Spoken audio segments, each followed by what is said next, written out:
Сооротуучу Кудай. 26 декабрь.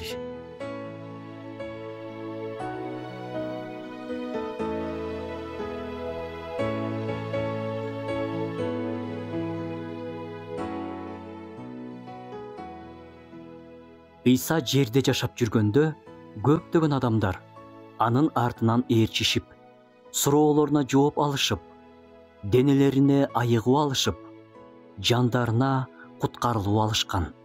Бир жолу алар Ыйсага мындай суроо менен кайрылышты: Кудайдын иштерин аткарыш үчүн эмне кылышыбыз керек? Ал кимди жиберсе, ошого ишенгиле. Кудайдын иши мына ушу деп жооп берген Ыйса. Андан ары адамзатка өмүрдүн нанын берүүчүсү өзү экенин айткан. Ыйса өмүрдүн нанын берүүчү. Ага келген, ага ишенген адам эч качан руханий ачкачылыкта болбойт.